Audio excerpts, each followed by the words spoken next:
everyone, my name is Jacob Schafer, and what you just heard was Excerpt A for the Houston Youth Symphony auditions this season.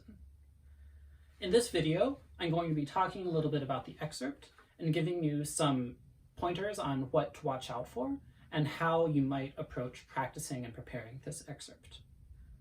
Now, the first thing to do whenever you're preparing an excerpt or other work is to listen, listen, listen to it. This excerpt is from Dvorak's 7th Symphony in D minor. It's in the first movement, and there are plenty of recordings online that you can find and listen to. Typically, in my experience, this excerpt occurs starting around 3 minutes into the first movement, and it ends around 5 minutes into the first movement. Notice that this excerpt is in 2 parts, but they're pretty close together, and so you shouldn't have any trouble following along and finding where the second part begins.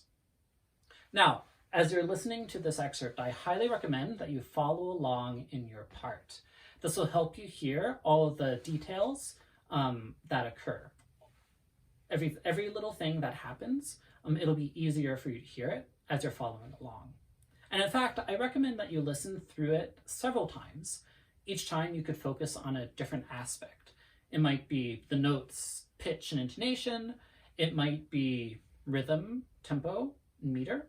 It might be something more like color and character and style, how we're shaping the notes, what the string is that we're on, what the color we want is. Is it brighter? Is it darker? Is it thicker? Is it more transparent? What type of vibrato are we using? What type of bow stroke are we using? All really important things that we can learn a lot about from listening to the recording. And the other thing to really pay attention to is what the other parts are doing as well, not just what our part is doing, because that will affect how we play our excerpt. All right, and then the other thing that I recommend you do is try to find a full score of the piece. You can find a full score of the symphony on IMSLP. You could probably also find it in a music library. You could ask your private teacher or your school orchestra director for some suggestions if you're having trouble. All right, so how do we work on this excerpt? Well, the first thing we want to do, as with any new work that we're working on, is to cover the basics. Make sure that we know what the notes are. We find a fingering that's comfortable and reliable, but also achieves the color that we want. This is all in the service of, number 1, having great intonation, and number 2, having, as I said, the color that we want so that we get the character of the music that we're striving for. If you're having trouble figuring out a fingering, I recommend you take it to your private teacher and they can help you out with it. Now, what else do we really need to pay attention to? Well, as with any audition, probably one of the most important things is rhythm, rhythm, rhythm. Because we're auditioning for an orchestra, we want to be able to show that we're able to play with others really, really well, and we'll be able to have great ensemble. And a huge part of that is having really steady rhythm and rhythm with integrity. So all the long notes, think that you're subdividing them into shorter durations so that you hold them for exactly the right amount of time. When we have ties, make sure we get off of them right on time. I recommend doing a short retake. This applies, for instance, in the second bar of the second part of the excerpt.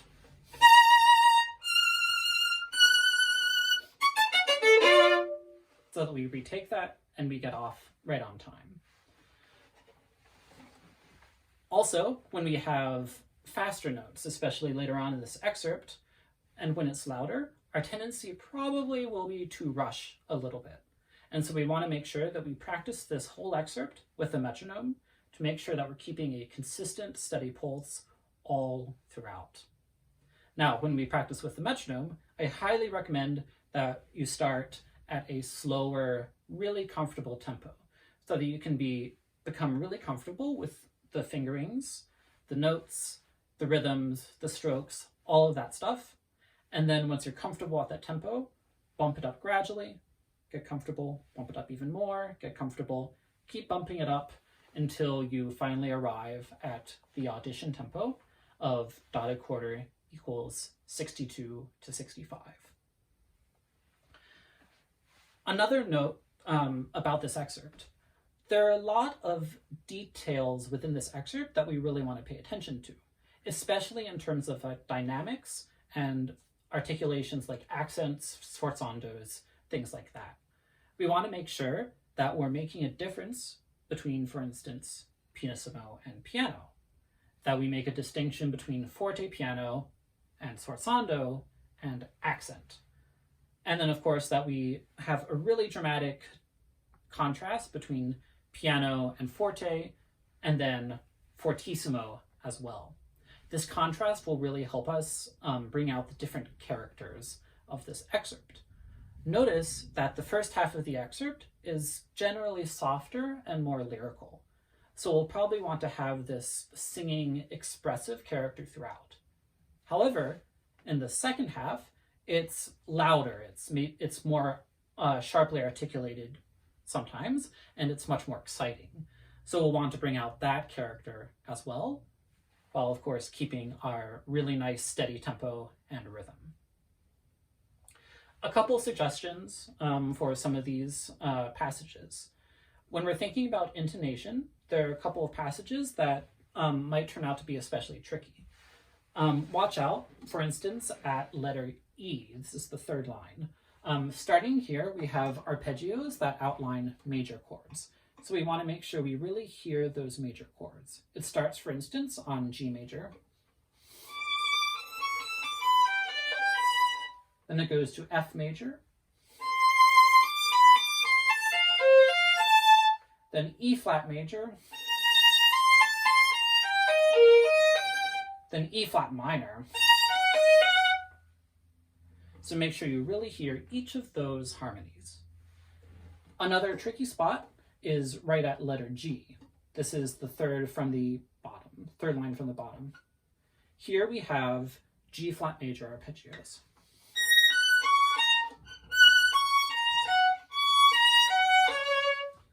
So for these, it's especially important to find a fingering that you're comfortable with.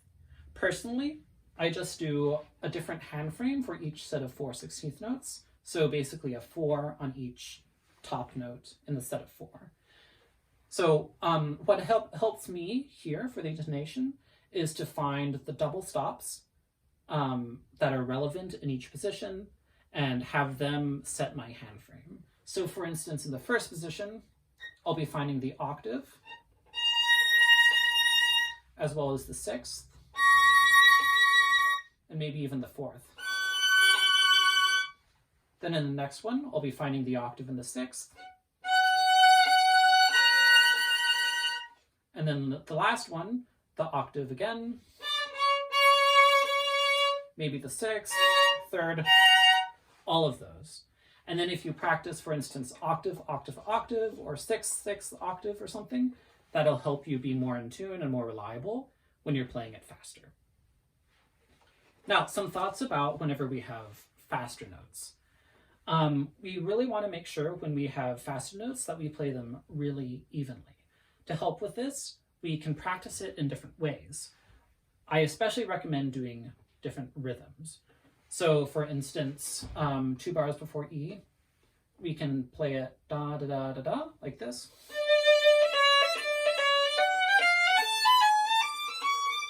And then the opposite.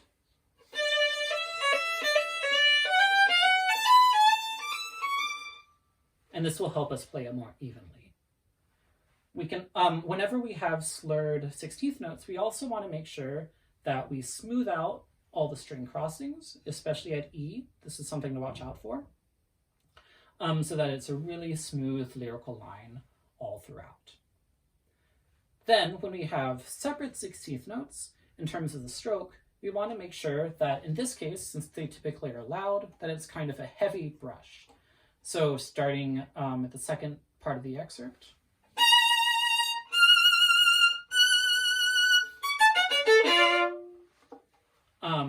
I'm retaking slightly to get back to the right part of the bow for that stroke. All right, now my final suggestion is something I already touched on a little bit. It's really important to know in this excerpt what your role is. Are you playing the melody? Are you playing the accompaniment? Or are you playing something that's somewhere in between? Pay attention especially in the first part, where it's softer and more lyrical. At the beginning, it's pianissimo, but with the melody, so we can be expressive. However, in the fourth and fifth lines, it's pianissimo, but we're more accompaniment,al, so we want to be a little bit more transparent. There's stuff happening elsewhere in the orchestra that we want to make sure we don't cover. And that applies throughout the excerpt. If you know what else is happening, then you'll have a better idea of what your role is and how you can really make the characters in this excerpt come alive. All right, those are my suggestions for how to work on this excerpt. I hope they're helpful as you prepare for your audition. Happy practicing.